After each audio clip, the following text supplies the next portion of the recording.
ఉన్నటువంటి ప్రతి ఒక్కరికి కూడా పేరు పేరున నమస్కారం తెలియజేస్తా ఉన్నాను. మొదటిగా వేలూరు మహేష్ అన్న గురించి నేను చాలా కాలం నుంచి వినేవాడిని. సో సుమారుగా 22 సంవత్సరాల వయసులోనే కార్పొరేటర్ కావడం, ఇంత లాంగ్ స్టాండింగ్లో ఒక మంచి పేరు తెచ్చుకోవడం అంటే ఈ రోజుల్లో చాలా కష్టం. సో నేను ప్రధానంగా వినింది ఏంటంటే, ఇక్కడ అన్ని జైన్ కమ్యూనిటీ కానీ, ఇలా మీలాగా తమిళియన్స్, మరాఠియన్స్, ఇట్లా అన్ని రాష్ట్రాలకు చెందిన వాళ్ళంతా కూడా సుమారుగా ఈ ఏరియాలోనే, ఈ వార్డులోనే, డివిజన్లోనే ఉంటా ఉన్నారు. సో మీరందరూ కూడా ఏం కోరుకుంటారంటే, ప్రశాంతంగా ఉండాలి, మా వ్యాపారాల జోలికి కానీ మాకు కానీ ఇబ్బంది లేకుండా జరగాలనని మీ ఆలోచన ఉంటుంది. దానికి తగ్గట్టుగా మహేష్ అన్న ఎప్పుడు కూడా కమిటెడ్గా ఏ సమస్య వచ్చినా కూడా మీకు అండగా ఉండడం, మీకోసం ఎప్పుడు ఎక్కడికి రమ్మన్నా కూడా వచ్చే విధంగా తను మీ అందరికీ అండగా ఉంటాడు. నేను ఈ సందర్భంగా మీ అందరికీ కూడా తెలియజేస్తా ఉన్నాను, మహేష్ అన్నకి ఎప్పుడు కూడా పార్టీ అండగా ఉంటుంది. ఒక మంచి లీడర్, తనకి ఇంకా కూడా చాలా మంచి భవిష్యత్తు ఉంది. అలాంటి వ్యక్తికి పార్టీ ఎప్పటికీ సపోర్టివ్ ఉంటుంది. మీరందరూ కూడా తనకు అండగా ఉన్నందుకు మీ అందరికీ కూడా ఆ సపోర్ట్ ఉంటుందని నేను మనస్ఫూర్తిగా తెలియజేస్తా ఉన్నాను.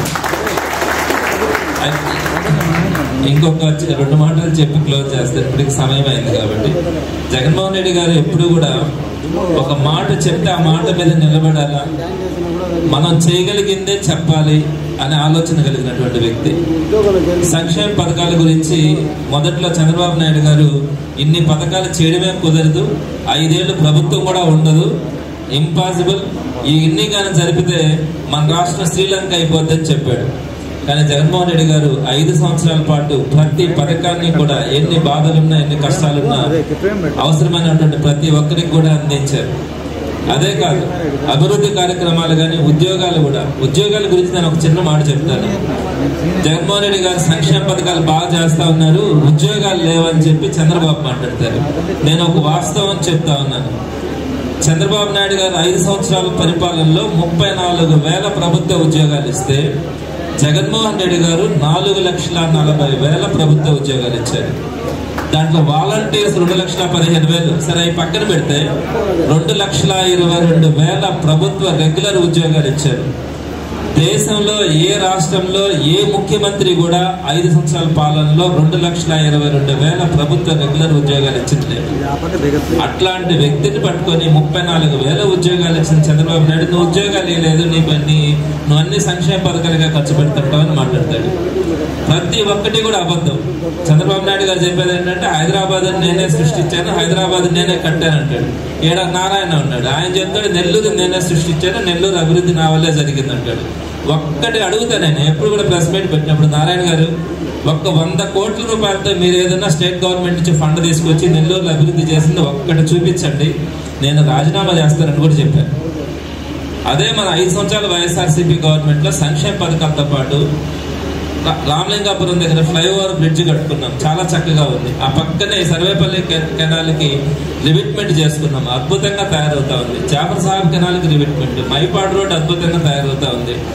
ఎన్ని సంవత్సరాల నుంచో పెండింగ్ లో ఉన్న నెల్లూరు బ్యారేజ్ని కంప్లీట్ చేసుకున్నాము. అలానే పెన్నాకి రెండో బ్రిడ్జిని కట్టుకుంటా ఉన్నాము. వెంకటేశ్వరపురం దగ్గర ఎప్పుడూ ఫ్లడ్స్ వస్తే మనకి ఇబ్బంది కలిగేది, అక్కడ రివిట్మెంట్ కట్టుకుంటా ఉన్నాము. 35 స్కూల్స్ ని సుమారుగా 30 కోట్ల రూపాయలతో నాడు నేడు ద్వారా డెవలప్ చేసుకున్నాము. పార్కుల్ని డెవలప్ చేసుకున్నాము.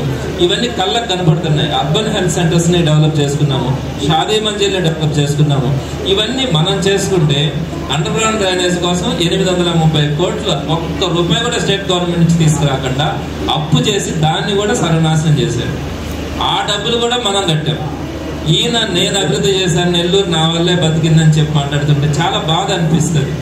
మనం ఇన్ని సంక్షేమ పథకాలు చేసి ప్రతి ఒక్కరిని ఆదుకుంటూ అనేకమైనటువంటి డెవలప్మెంట్ యాక్టివిటీస్, నేను చెప్పింది నెల్లూరు ఒక్కదాని గురించే చెప్పాను.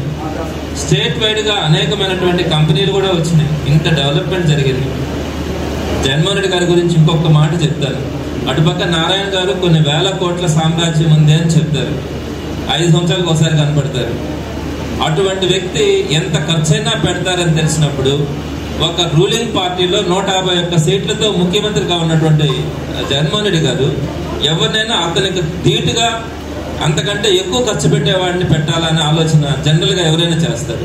కానీ ఒక సామాన్యమైనటువంటి ఖలీల్ అహ్మద్ గారిని పెట్టిన దానికి అర్థం జగన్మోహన్ రెడ్డి గారు ఆలోచించేది ప్రతి సామాన్యుడికి కూడా నాయకుడు అందుబాటులో ఉండాలి. అర్ధరాత్రి అన్న రావాలా నువ్వు అంటే వచ్చేటట్టుగా ఉండాలా, మనతో పాటు నిలబడాలా, పథకాలు రాకపోతే మీతో పాటు నడిచి ఆఫీస్కి రావాలా, ఏదైనా ఇబ్బంది అయినప్పుడు పోలీస్ స్టేషన్కి వచ్చాను అక్కడ కూర్చొని మీ సమస్యను తీర్చాలి. ఇలాంటి నాయకుడు కావాలి. కానీ ఆయన వ్యాపారాలు చూసుకుంటూ 5 సంవత్సరాలకు ఒకసారి కనిపించేవాడు రాజకీయాల్లో ఉండాల్సిన అవసరం లేదు. నేను తప్పకుండా మీరు చూస్తున్నారు ఎలాగ సంక్షేమ పథకాలు కానీ అభివృద్ధి కానీ ఎలాగ జరుగుతుంది మన రాష్ట్రంలో.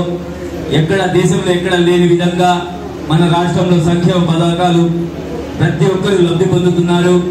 కనీసం 75% 80% వరకు ప్రతి ఒక్క డివిజన్ లో లబ్ధి పొందుతున్నారు. ప్రతి ఒక్కరు ఆడపడుచు అక్క చెల్లెళ్ళు అందరూ హాయిగా ఉన్నారు. ఎందుకంటే జగన్ పథకాలు ప్రతి ఒక్క ఇంట్లో ఏదో ఒకటి, అమ్మఒడి కానీ ఆసరా కానీ చూసుకుంటుంటే విద్యా దీవెన కానీ ఇలా చెప్పుకుంటూ పోతే ఎన్నో పథకాలు వస్తున్నాయి. ప్రతి ఒక్కరు సుఖ సంతోషాలతో బాగున్నారు. మళ్ళా జగనన్న సీఎం చేసుకుంటామని, ఎందుకంటే ఇక్కడ మేము క్యాన్వాసింగ్ కి పోయిన ప్రతి ఒక్కరు ఏమంటే జగనన్న మళ్ళా సీఎం కావాలా, ఆయన సీఎం అయితేనే మళ్ళా సంక్షేమ పథకాలు అందుతాయని ప్రతి ఒక్కరు జగనన్నని ఆశీర్వదిస్తున్నారు. నన్ను కూడా ఒక సామాన్యుడికి ఈ రోజు జగనన్న ఒక అవకాశం ఇచ్చారు. నేను కూడా ఒక కార్పొరేటర్ గా, రెండోసారి కార్పొరేటర్ గా, డిప్యూటీ మేయర్ గా అయ్యా. ఒక అవకాశం జగనన్న నాకు కల్పించారు. సామాన్యుడు కూడా ఒక ఎమ్మెల్యే అవుతారని ఆయన నిరూపించడానికి నన్ను ఒక అవకాశం కల్పించాడు. నేను మీలో ఒకరినే, నేను సామాన్యుడిని, మీకు ఎప్పుడు అందుబాటులో ఉంటా. జగనన్న ఇచ్చిన సేవ చేసుకునే అవకాశం నన్ను కల్పించారు. నేను మీకు ఎప్పుడు అందుబాటులో ఉంటా. ఏమంటే ఇప్పుడు నారాయణ గారు ఉన్నారు, పోయినసారి ఎలక్షన్ లో వచ్చారు, ఎక్కడ పోయారు ఎవరు తెలియదు. ఈ రోజు మళ్ళా వచ్చి నేను మీకు సేవ చేసుకుంటా అని చెప్తున్నారు. ఆయన అభివృద్ధి ప్రదాత అని ఏమో చెప్పుకుంటూ పోతున్నారు. ఇన్ని సంవత్సరాలు చూస్తున్నాం. జగనన్న సీఎం అయిన తర్వాత మన అనిల్ ఇక్కడ నెల్లూరు సిటీ ఎమ్మెల్యేగా ఉన్నప్పుడు ఎంత అభివృద్ధి చేసుకున్నామో మన ప్రభుత్వంలో నెల్లూరు సిటీ మీరందరూ చూస్తున్నారు. చెప్పుకుంటే ఇందాక మహేష్ అన్న చెప్పారు మొత్తం క్లియర్ గా ఎంత అభివృద్ధి చేసుకున్నా. ఎక్కడ అవసరం ఉన్నా, ఎక్కడ సందులు కానీ, చిన్న చిన్న సందులు కానీ ఈరోజు సిమెంట్ రోడ్లు డ్రైన్లు కట్టుకుంటూ ముందుకు పోయాం. అలాగే మనకి జిల్లా రాజ్యసభ్యులు, జిల్లాకి ఎంపీ అవకాశం ఆయన వచ్చింది. మన విజయసాయిరెడ్డికి నెల్లూరు జిల్లా ఎంపీకి అవకాశం వచ్చి ఇక్కడ నిలబడ్డారు. ఆయన వచ్చిన తర్వాత మనకి ఇంకా ఒక సంతోషం. ఎందుకంటే ఆయన రాష్ట్రంలోనే నెంబర్ 2 నాయకులు అంటారు. జగన్మోహన్ రెడ్డి తర్వాత ఏం పని చేసుకోవాలంటే విజయసాయిరెడ్డి అన్న మనకు తోడుగా ఉన్నారు. ఒక ధైర్యం మనకు అందరికీ. ఏమంటే ఆయన ఉన్నంత వరకు మేము ఏ చిన్న సమస్యనా మా ద్వారా అయితే మేము చేసుకుంటాం. లేకపోతే పెద్ద సమస్య ఉంటే సాయిరెడ్డి అన్నది పోతే అక్కడ ఏం అవసరం ఉన్నా తప్పకుండా ముందుకు పోతాం. ప్రతి ఒక్కరూ విజయసాయిరెడ్డి మంచి మెజార్టీకి గెలిపించాలని, అలాగే నన్ను ఒక సామాన్యుడికి అవకాశం ఇచ్చారు. మీరందరూ ఆశీర్వదించండి. ఎందుకంటే మీ ఇంటి బిడ్డ లాంటి వాడిని నేను, మీకు ఎప్పుడు అందుబాటులో ఉంటా. ఒక్క అవకాశం ఇచ్చి చూడండి, మీ సేవ చేసుకుంటా.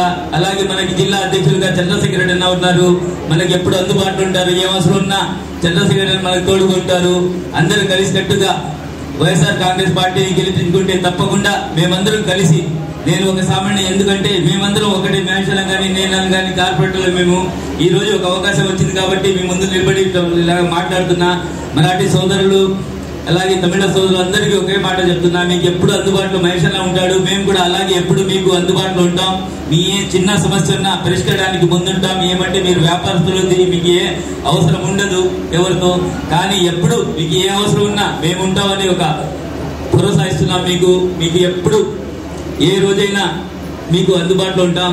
మీరందరూ సాయం చేయండి. తప్పకుండా వైఎస్ఆర్ కాంగ్రెస్ పార్టీ ఫ్యాన్ గుర్తుకు వచ్చేసి మంచి మెజార్టీకి గెలియాలని మనస్ఫూర్తిగా కోరుకుంటున్నాం.